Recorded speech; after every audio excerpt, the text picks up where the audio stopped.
Hey friends, this is Dorothy Dorton with AARP Alabama.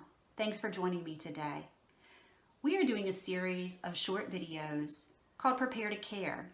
And in each video, we're going to show you some tips and resources on how not only to care for your loved one, but to care for yourself as well. It's extremely important that you have the support you need while caring for a loved one at home. I hope you enjoy this series and find it informative. Thank you.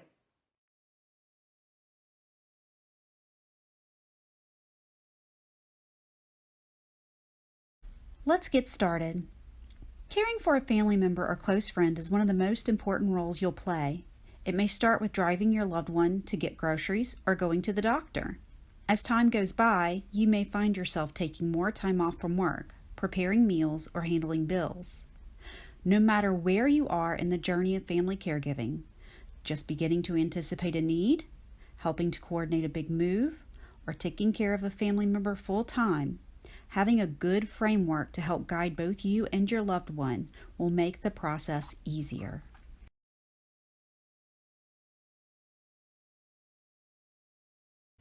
Here are some facts about caregiving which show it really affects everyone. Family caregivers provide the majority of long-term care in the U.S. The average family caregiver is a 49-year-old woman who works 35 hours a week and provides almost 25 hours of care per week. More than 42 million family caregivers each year provide care for aging parents, spouses, aunts, uncles, friends, or other loved ones. Caregiving affects the whole family. Men are now almost as likely to say they are family caregivers as women are, 40% of men, 60% of women. And even 24% of younger Americans ages 18 to 34 say they are family caregivers.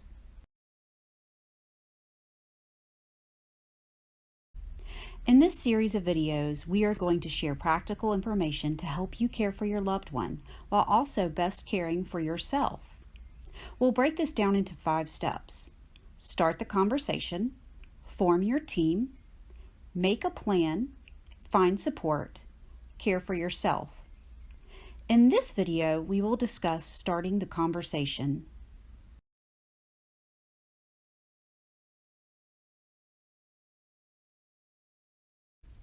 Often, families avoid discussions about the future simply because they don't want to think about changes in the lives of the people they love most.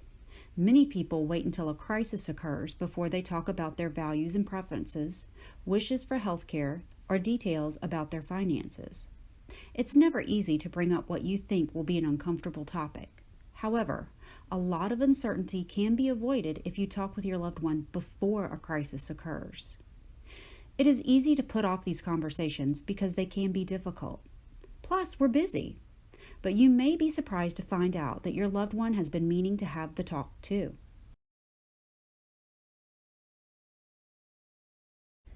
Before you start the conversation, here are some things to consider. Look for an opening.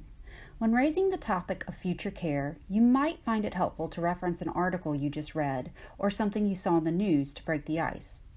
For example, I'm starting to think about estate planning. Do you have any advice?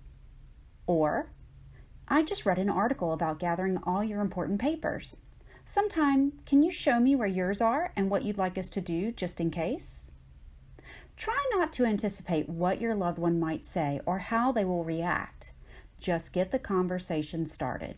Be open, express your love and concern, and most importantly, listen. Keep in mind that the conversation will likely take place over time. Respect your loved one's wishes. Make sure your loved one is participating in the conversation as much as possible. It's important to center your caregiving plan on the wishes of the person receiving the care. Where do they want to live? How do they want to handle their finances? Size up the situation. Once you get the conversation going, evaluate what you're hearing. Understanding your loved one's priorities, where they want to live, and the nature of their care will help determine the next steps.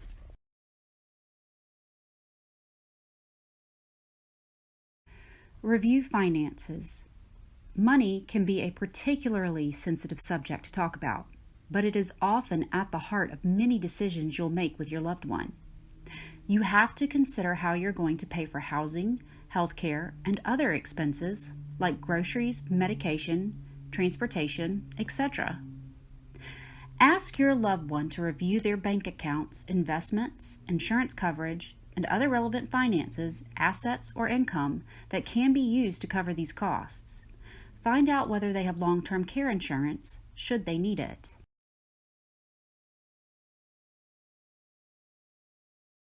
You may find that your loved one's initial response to your attempt to start the conversation is something like, "I just don't want to talk about it." Keep in mind that some people are private by nature. Sometimes it's difficult for someone to admit they need help, and as a result, you may encounter some resistance. If your first conversation doesn't go well, try again.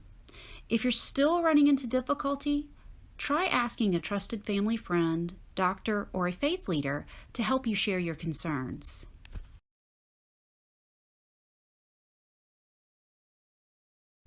So think about times you have started a difficult conversation. What has worked for you? What hasn't? Consider who you are talking to, and consider how they listen best, and consider who they listen to best. Preparing a few different tactics can always help. We have wrapped up the first step of Prepare to Care, but this is just the beginning. AARP offers a variety of online information, resources, events, and self-paced learning, all for family caregivers. I want to be sure to mention 2 resources.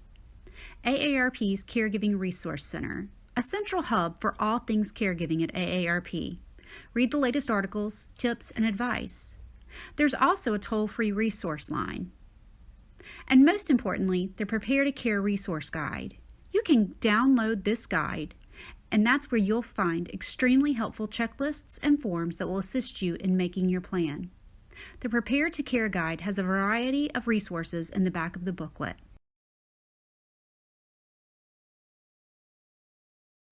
Thank you again for joining AARP Alabama. Our next video will discuss forming a team around you and your loved one so you aren't alone in your caregiving journey. We look forward to talking to you again soon. Be well.